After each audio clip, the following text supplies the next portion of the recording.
La lectura del Evangelio de esta fiesta del bautismo del Señor nos coloca, lógicamente, ahí en el Jordán. Nos dice que Jesús llegó de Galilea. Esto es el Evangelio de San Mateo. Es decir, después de que Mateo nos ha contado la infancia y cómo después de haber pasado esa infancia en la cual se incluye esa huida a Egipto y esa vuelta a Judea, pero no volver a Judea mismo, sino a Galilea. Nos dice Jesús llegó de Galilea, donde había permanecido con su madre, con su padre, hasta ese momento. Llega desde Galilea al río Jordán, donde Juan estaba bautizando, y pide ser bautizado por Juan. Qué precioso es esto, porque no llega simplemente a que Juan lo bautice, sino que pide a Juan ser bautizado. ¿Esto por qué digo que es precioso? Porque eso es lo primero que hacemos al bautizar. Nadie es bautizado sin la petición de bautizo. Nadie es bautizado sin la expresa petición de bautizo. En el caso de los niños, lógicamente son sus padres los que piden el bautizo para su hijo. ¿Y cómo lo hacen? De manera libre, libre. Hay personas muy, perdón la expresión, pero muy tontas. Ay, el niño no es libre porque no pidió él el bautizo. Ya, entonces el niño no es libre tampoco porque lo mandaron a la escuela, no es libre porque le dieron de comer lo que tal vez no le gustaba cuando era niño. Esto es un argumento que no resiste ni un análisis decente, ni uno solo. Es una profunda tontería. La libertad del niño la ejercen los padres durante muchos años y por eso los padres tienen la potestad de pedir el bautizo para sus hijos. Lo que no puede suceder es que los padres sean saltados. Eso sería un atentado contra la libertad de los padres y la libertad del hijo. En el caso de los adultos, lo mismo. Tiene que ser el adulto el que pide el bautizo. Nadie puede obligar a otro a bautizarse. Nadie. Por eso, cuando una persona quiere casarse y no es católica, no está obligada a bautizarse. Si no quiere bautizarse, bueno, se realizará entonces el matrimonio entre una parte católica y una no católica. Pero no hay nunca. Bueno, si te quieres casar, te tienes que bautizar. No, eso sería obligar a una persona y eso no puede suceder. Entonces Jesús pide el bautizo. Juan se resiste a bautizarlo diciéndole algo que es obvio, pero si soy yo quien debe ser bautizado por ti. Y es verdad lo que dice Juan. ¿Por qué? Porque el bautizo que le está entregando Juan a Jesús, el bautizo que está realizando Juan para todos, no es el bautizo que hemos recibido nosotros.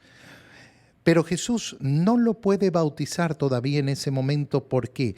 Porque no se ha llevado a cabo la obra de la redención. Es decir, Cristo todavía no ha muerto en la cruz, ni ha resucitado, ni ha ascendido al cielo. Solo antes de la ascensión le dirá a sus discípulos: vayan y bauticen a todas las gentes. Ahí empezará ese bautizo que tú y yo hemos recibido. Por tanto, en este momento Juan no puede recibir el bautizo de Jesús, pero Jesús sí puede recibir el bautizo de Juan como un modo de mostrar efectivamente la humildad de ese siervo de Dios. Jesús le respondió: haz ahora lo que te digo, porque es necesario que así cumplamos todo lo que Dios quiere.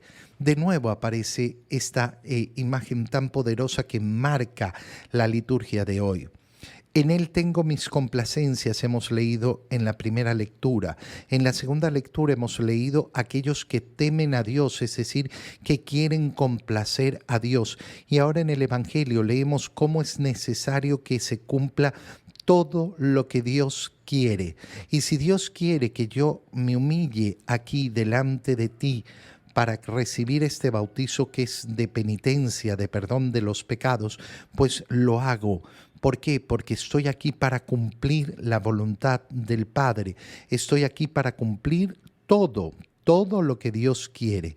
Escuchando estas palabras, Juan accedió a bautizarlo. Al salir Jesús del agua, Juan contempla lo que sucede. Se le abrieron los cielos y vio el Espíritu de Dios que descendía sobre él en forma de paloma. Y oyó una voz que decía desde el cielo: este es mi Hijo muy amado, en quien tengo mis complacencias. Se vuelven a repetir esas palabras que hemos escuchado en el libro del profeta Isaías. ¿Por qué? Porque vemos el cumplimiento de aquello que había anunciado el Señor. Aquel cumplimiento de mostrar a ese siervo de Dios dispuesto a hacer lo que Dios quiere, dispuesto a llevar efectivamente la justicia de Dios, a hacer brillar el resplandor de la verdad de Dios a todos los pueblos. Se muestra efectivamente este momento de unción. ¿Quién tiene que ser ungido? Bueno, Cristo en su condición divina no tiene que ser ungido, pero resulta que el Verbo de Dios se ha hecho hombre. Por eso concluimos el tiempo de Navidad justamente contemplando este bautizo del Señor y viendo cómo su humanidad también ha sido ungida para cumplir toda la voluntad de Dios. Este es mi Hijo amado, en quien tengo mis complacencias. Cuando se producen estas palabras, ya no es simplemente mi siervo, sino mi Hijo. Y aquí entonces reconocemos la divinidad de Jesús, pero además se nos comienza a transmitir quién es Dios. ¿Por qué? Porque al decir, este es mi Hijo, no uno de mis hijos, no, este es mi Hijo. ¿Qué se está diciendo en el mismo momento? En el mismo momento se está diciendo: yo soy su Padre, yo soy el Padre, Él es el Hijo, y si hay un Hijo, hay un Padre. Comienza a revelarse el nombre profundo de Dios en el nombre del Padre y del Hijo y del Espíritu Santo.